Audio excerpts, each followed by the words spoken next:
Olá pessoal do Terceirão, tudo bem? Eu sou o professor Thiago e esta é a aula 16 da frente C de Língua Portuguesa. Gente, o tema da aula de hoje é a continuação da aula anterior. A gente continua falando de resumo, inclusive um gênero muito importante, principalmente para a Universidade Federal do Paraná. Por quê, gente? Ano a ano, a Federal tem cobrado pelo menos uma proposta de resumo desde que o mundo é mundo. Deem uma olhadinha lá no site da Federal, vocês vão perceber que todo o banco de questões, desde 2002 até hoje, traz, gente, em toda edição da prova do vestibular da Federal, pelo menos uma questão de resumo, portanto, aula muito importante, beleza? Eu trouxe aqui hoje um exemplo de uma produção a partir de uma proposta da Federal do ano de 2013. Vamos lá? Gente, esse texto é um texto da Eliane Brum e esse texto é um texto de opinião. Aliás, muitos textos de referência para resumos são textos de opinião. Normalmente, gente, são ou textos de opinião, artigos jornalísticos ou ainda textos de divulgação de conteúdo científico. Normalmente são esses dois gêneros aí que nós encontramos na Federal. Aqui a gente tem um texto de opinião. Tá? O texto é um pouquinho longo, mas é interessante, vale a pena a gente ler com calma. Vamos lá? Então, começando o texto da Eliane Brum, doutor advogado e doutor médico. Até quando? Sei muito bem que a língua, como coisa viva que é, só muda quando mudam as pessoas, as relações entre elas e a forma como lidam com o mundo. Exerço, porém, um pequeno ato quixotesco no meu uso pessoal da língua. Esforço-me para jamais usar a palavra doutor antes do nome de um médico ou de um advogado. Travo minha pequena batalha com a consciência de que a língua nada tem de inocente. Se usamos as palavras para embates profundos no campo das ideias, é também na própria escolha delas, no corpo das palavras em si, que se expressam relações de poder, de abuso e de submissão. Cada vocábulo de um idioma carrega uma teia de sentidos que vai se alterando ao longo da história, alterando-se no próprio fazer-se do homem na história. E no meu modo de ver o mundo, doutor é uma praga persistente que fala muito sobre o Brasil. Então vamos lá, gente, fazendo uma síntese, do que a autora disse até aqui. Bom, ela começa o texto dizendo que ela se recusa a empregar aí o termo doutor para referir-se a médicos ou advogados. E isso por quê? Porque a língua revela, coisas muito importantes sobre uma sociedade, sobre a maneira como as pessoas se relacionam. Vejam só, a língua revela lá relações de poder, abuso e submissão. Cada palavra ela revela algo nesse sentido, beleza? E do ponto de vista da Eliane Brum, a palavra doutor revela alguma coisa muito negativa sobre nós, e é isso que ela vai explicar aqui nos parágrafos seguintes. Beleza? Vejam lá, assim minha recusa ao doutor é um ato político, um ato de resistência cotidiana, exercido de forma solitária na esperança de que um dia os bons dicionários digam algo assim ao final das várias acepções, os vários sentidos do verbete doutor. Arcaísmo. O que é um arcaísmo, gente? É uma palavra que caiu em desuso, uma palavra que já foi empregada, mas deixou de sê-lo por razões linguísticas, mas também por razões históricas, por razões culturais, enfim. Vejam lá, no passado era usado pelos mais pobres para tratar os mais ricos e também para marcar a superioridade de médicos e advogados, mas com a queda da desigualdade socioeconômica e a ampliação dos direitos do cidadão, essa acepção caiu em desuso. Então vejam só, ela disse que a palavra doutor aqui, ela é utilizada pelos mais pobres no tratamento com os mais ricos. Todos nós, gente, já ouvimos ou já presenciamos alguém utilizar a expressão "e aí, doutor?" Enfim, essa palavra, ela é, segundo Eliane Brum, uma marca da desigualdade social, mais do que isso, do abismo social que caracteriza a nossa sociedade. Tá? E se ela é utilizada para referir-se a médicos e advogados, é porque estes historicamente representam também setores privilegiados da sociedade brasileira. Tá? Historicamente, o doutor se entranhou, quer dizer, entrou nas entranhas, está aí internalizado na sociedade brasileira como uma forma de tratar os superiores na hierarquia socioeconômica. Perceba, gente, o que é hierarquia socioeconômica? A hierarquia socioeconômica é um fenômeno que se observa em qualquer sociedade. No entanto, essa hierarquia é tanto maior e tão mais profunda quanto a desigualdade social. Como o Brasil é um país muito desigual, essa hierarquia ela também se revela nas formas de falar, né? Esse abismo social ele também tem um reflexo na linguagem cotidiana, e a palavra doutor é reflexo de tudo isso, tá? Segundo Eliane Brum. Também como expressão de racismo, isso é importante, ou como a forma de os mais pobres tratarem os mais ricos, de os que não puderam estudar tratarem os que puderam, dos que nunca tiveram privilégios tratarem aqueles que sempre os tiveram. O doutor não se estabeleceu na língua portuguesa como uma palavra inocente, ou seja, o seu uso ele não é, gente, aleatório, o seu uso ele é consciente e revelador, né? Mas como um fosso, ao expressar no idioma uma enorme diferença vivida na concretude do cotidiano que deveria ter nos envergonhado desde sempre. Portanto, a palavra doutor, né, segundo Eliane Brum, deveria ser símbolo da nossa vergonha enquanto sociedade, uma sociedade muito desigual, uma sociedade que revela um abismo entre os privilegiados e os não privilegiados, tá? A resposta para a atualidade, ó, pessoal, ela estava falando ali do uso histórico da palavra doutor. E ela diz, olha, por que a palavra é utilizada até hoje? Tá? Porque isso pode estar na evidência de que se a sociedade brasileira mudou bastante, também mudou pouco. Talvez a sociedade brasileira tenha mudado aparentemente bastante, mas sua estrutura desigual permanece inalterada, segundo a autora. A resposta pode ser encontrada na enorme desigualdade que persiste até hoje e na forma como essas relações desiguais moldam uma vida cotidiana. O doutor médico e o doutor advogado, juiz, promotor, delegado, tem cada um suas causas e particularidades na história das mentalidades e dos costumes. Em comum tem algo significativo, a autoridade sobre os corpos, ou seja, todos esses profissionais aqui, gente, o doutor médico, o doutor advogado, o doutor juiz, o doutor promotor, o doutor delegado, né, exercem autoridade sobre os corpos. Um pela lei, o outro pela medicina. Eles normatizam a vida de todos os outros. Normatizam significa submetem a normas, não apenas como representantes de um poder que pertence a uma instituição e não a eles, mas que transcende para encarnar na própria pessoa que usa o título. Se olharmos a partir das relações de mercado e de consumo, a medicina e o direito são os únicos espaços em que o cliente, ao entrar pela porta do escritório ou do consultório, em geral, já está automaticamente numa posição de submissão.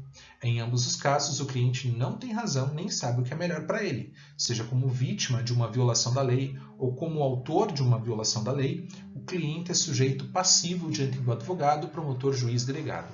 E como paciente diante do médico, deixa de ser pessoa para tornar-se objeto de intervenção, ou seja, é uma forma de esvaziar a sua humanidade, já que o sujeito não participa das decisões que têm impacto sobre a sua vida, né? Curiosa essa relação.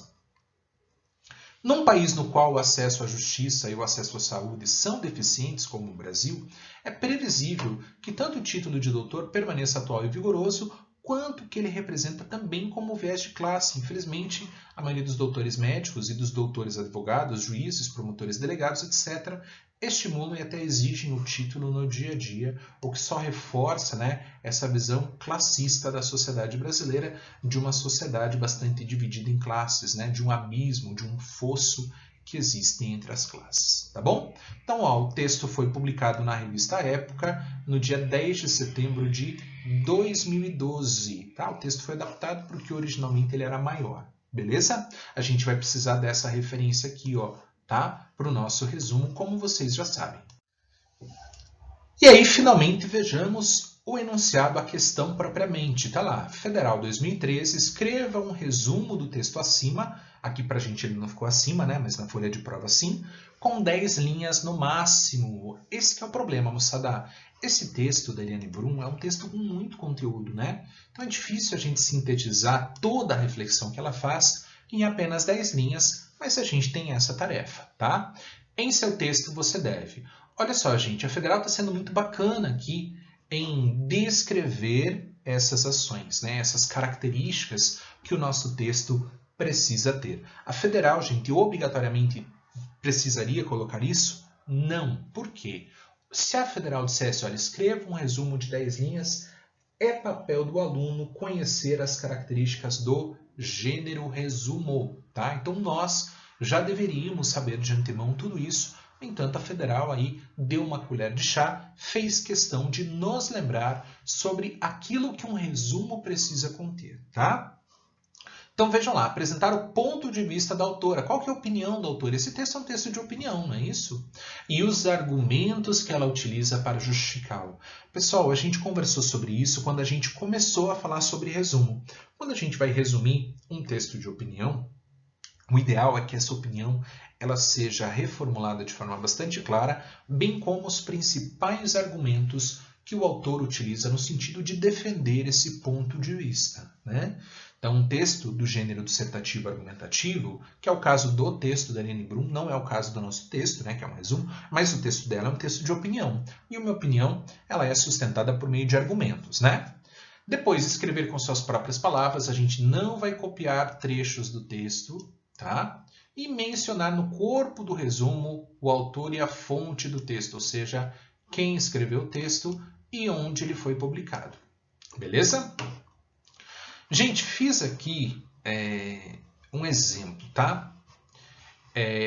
Não é a única possibilidade, né? Existem outros caminhos aqui, mas eu fiz um texto aí de 2 parágrafos e eu acredito que esse texto ele traz sim as principais informações aí do artigo da Eliane Brum, tá? Vejam se vocês concordam comigo, beleza? Então tá lá, ó, em artigo publicado a gente já comecei aqui fazendo referência ao texto, tá? Eu só vou citar o título mesmo do artigo no 2º parágrafo e vocês vão entender por quê. É para não repetir muito a palavra doutor, tá? Então o nome da elegância do texto, por uma questão estilística aqui, eu só vou citar o título no 2º parágrafo. Mas a referência, ó, gente, o autor e a fonte já estão aqui. Tá? Então, em artigo publicado pela revista Época, ó, já mostrei conhecimento de gêneros textuais, né? Já disse que o texto é um artigo publicado pela revista Época, está aqui ó, a data da publicação. Eliane Brum está aqui, gente, autor, fonte, tá? Comenta o que ela faz no texto, ó, gente. É importante encontrar esse verbo aqui. Ela defende um ponto de vista, né? Ela apresenta ao leitor um ponto de vista. Existem várias maneiras da gente introduzir aqui a ação do autor, beleza? Eu preferi o verbo comentar. Comenta a sua recusa em empregar a expressão do autor para referir-se a médicos e advogados. Embora o defina como quixotesco, ou seja, sem efeitos práticos, senti necessidade aqui, gente, de explicar o que é quixotesco, porque nem todo mundo sabe o que é, tá? E coloquei entre aspas, porque é uma palavra utilizada por ela mesma no texto, beleza? Então, embora o defina como quixotesco, ou seja, sem efeitos práticos, a autora considera o ato. Que ato, gente? Não empregar a expressão do autor, ó. Tá? A autora considera o ato político, uma vez que a língua seria um ente dinâmico, ou seja, em constante transformação, em movimento, que expressa formas de ver o mundo e as relações de poder e hierarquia que se estabelecem entre seus falantes, né? Entre os falantes de uma língua. Para ela, a gente, lembrem dessas expressões que são expressões conformativas, tá? A cada período, ou seja, a cada ponto, é importante que eu lembre ao leitor de que essas ideias não são minhas, mas sim do autor do texto de referência, tá?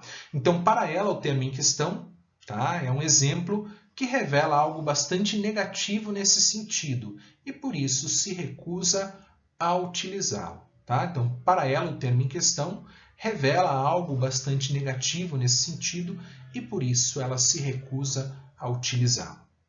No texto doutor advogado e doutor médico até quando, Brum, e aí, gente, ó, retomei o nome da autora, aqui só pelo sobrenome, né?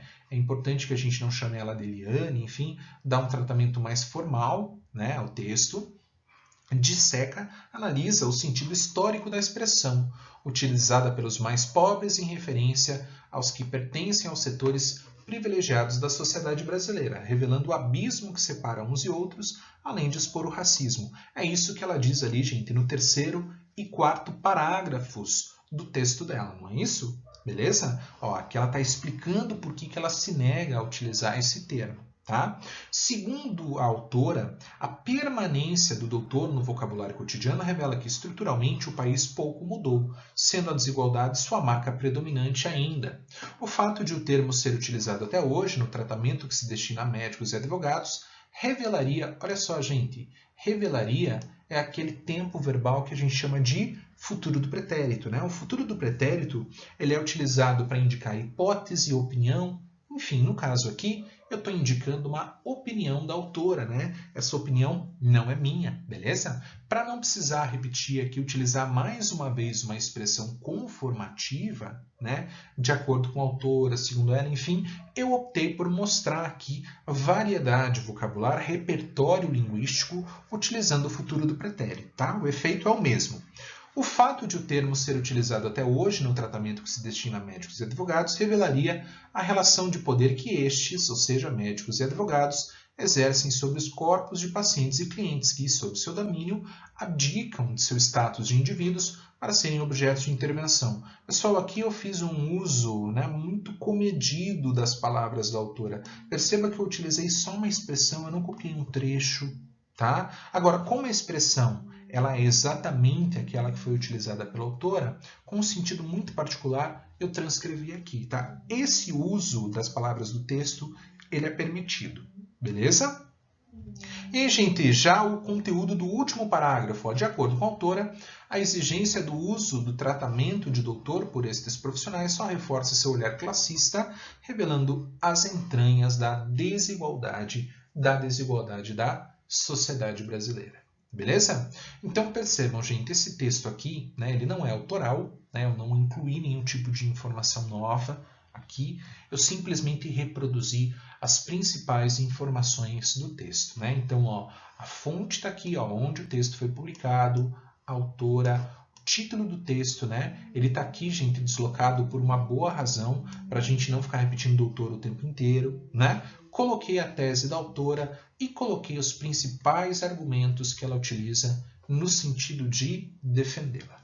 Tá bom? Beleza? Então tá aí, gente. Esse é um exemplo do gênero resumo. Tá? Se alguém ficou com alguma dúvida, quer fazer algum comentário, dar alguma sugestão para esse texto aqui que a gente usou de exemplo, fique à vontade, mande um alô lá para nós pela plataforma. Tá bom, gente? Então, bons estudos para vocês. Até a próxima aula. Tchau, tchau.